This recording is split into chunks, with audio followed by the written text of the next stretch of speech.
Omicron is here in Colorado with new cases in Denver, likely from community spread. That's why health experts say now is the time to get vaccinated and boosted. A tough day for Broncos country as we say goodbye to Demaryius Thomas. And while Teddy Bridgewater will be okay, it's looking like he won't be good to go this weekend. We're talking about just how dry Colorado is right now and why that is, as the mountains anticipate more moisture this weekend. 4 o'clock at 9 News starts now.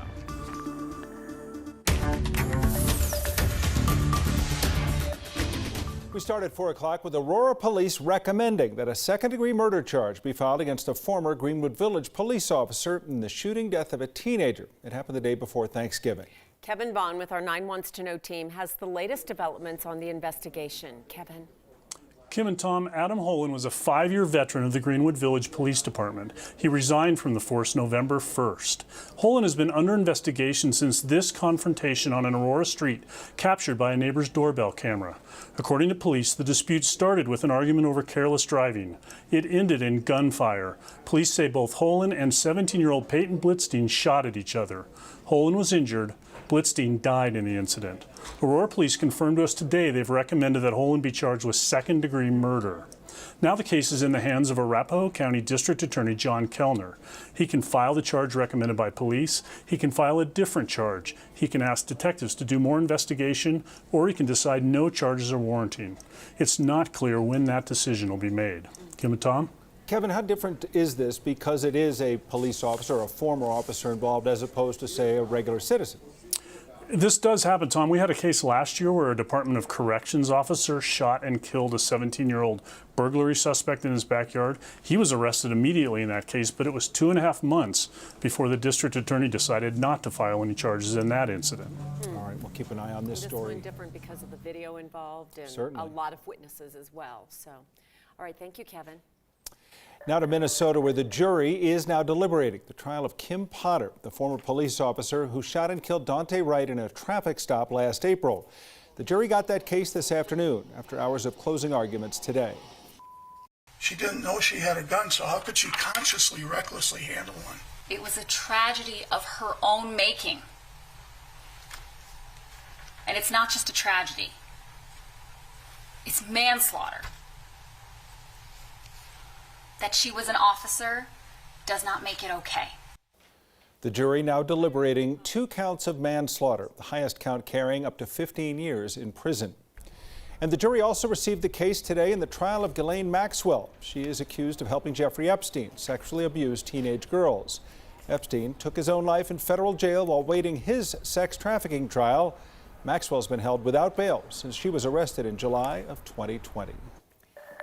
We're taking a live look outside on another warm and mild day in December, much like November, a little bit like October, and the year's almost over. And September. Yeah. Kathy, what day is it? I have no idea. I think it's Monday, and it's the last day of fall.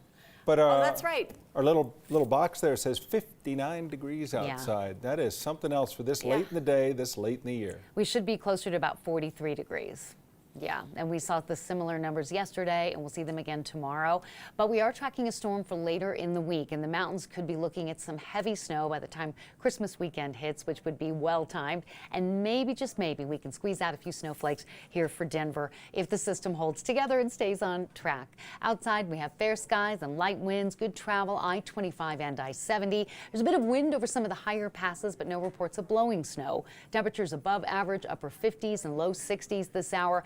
Cold pool of air sitting north of Bismarck, and some of that will try to work its way south as we move toward the middle part of the week. But southwest winds ahead of a Pacific storm should keep temperatures above average and unfortunately keep us high and dry until Thursday. Tracking a center of circulation in the Gulf and again that storm in the Pacific. Already National Weather Service putting out advisories for snow in the Sierras and some of the northern Rocky Mountain regions. And there's going to be too much rain in areas that really don't need it from New Orleans through Panama City. So a couple things to track there. Should be another nice sunset tonight, and the winds really going over Berthoud Pass and up around Loveland Pass, 45 to 50 miles per hour out of the west. But for Denver, that is a downsloping flow. That means a mild, dry evening with a few passing high clouds. And so we'll watch for temperatures in the mid-50s now to drop 10 degrees after sunset. And coming up in Maine weather, we're tracking that Pacific storm, and the Christmas forecast for some areas does include snow.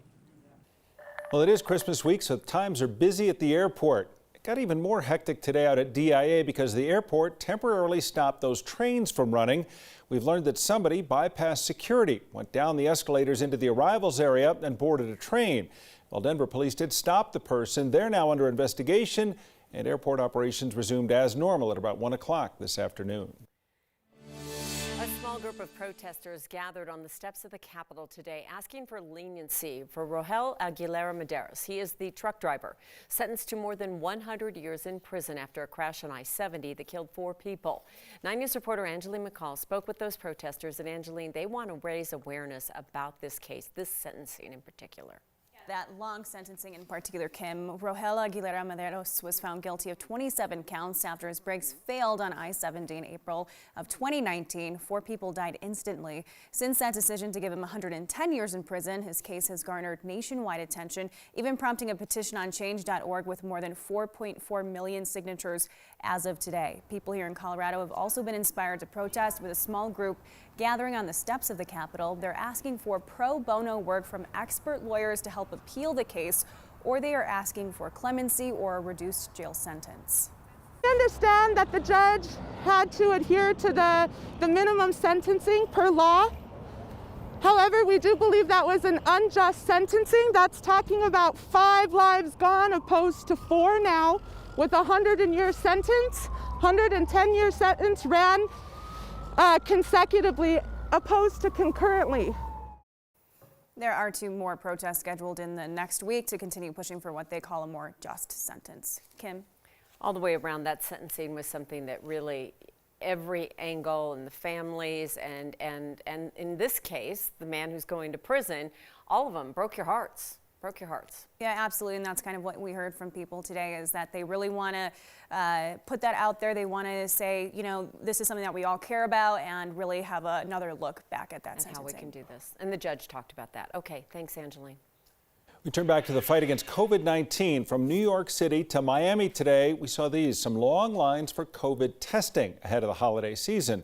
Florida reporting close to 30,000 new cases statewide last week. That's more than double the amount from the week before.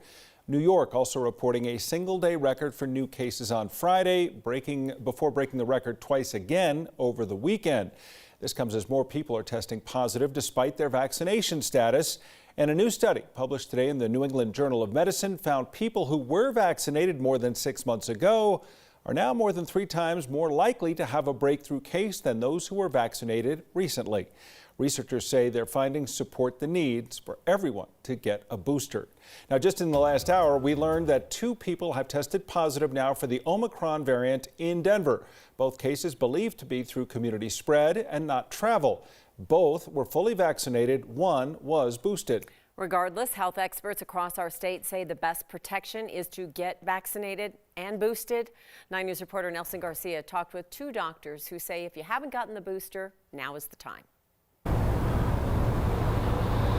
With hospital beds still at a premium, holiday gatherings coming up, and the inevitability of the Omicron variant, this is a very threatening situation. Dr. Amy Ducrot is concerned. She is the infectious disease specialist for Kaiser Permanente. The biggest challenge of getting a booster is not vaccine supply, but rather the number of people who want boosters in a fixed period of time. We have seen no difficulty with people getting booster shots, independent of what they choose. Dr. Michael Rashawn is an emergency physician with Centura Health.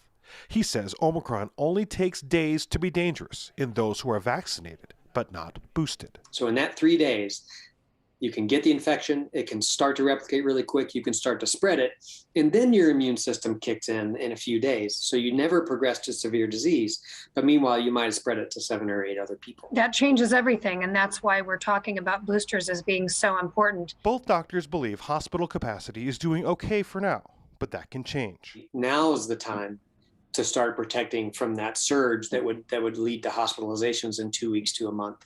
If we wait till 2 weeks to a month when the hospitals are full to start to respond, we will be too far behind. This is a very serious situation. We are already in a difficult spot with our hospital capacity due to COVID-19, and that can only get worse. They say your holiday wish list should include a booster.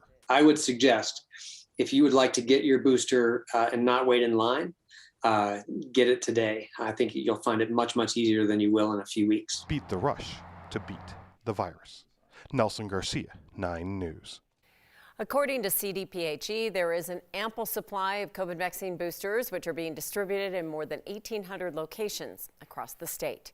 Boosters may be coming soon for kids. Pfizer is testing a third dose of the COVID-19 vaccine in a clinical trial of kids 6 months up to 5 years. This comes after they found this 2-dose regimen did not generate a strong enough immune response in some kids, so 3 doses may be necessary to protect that age group. One day after Demarius Thomas was laid to rest, a celebration of life was held today in Atlanta, Georgia. The Broncos chartered a plane so many of their players could go to honor their former teammate. They shared these photos today on Twitter. The 40-plus person contingent for the Broncos at the ceremony included Garrett Bowles, Kareem Jackson, Shelby Harris, Justin Simmons, Cortland Sutton, and Tim Patrick.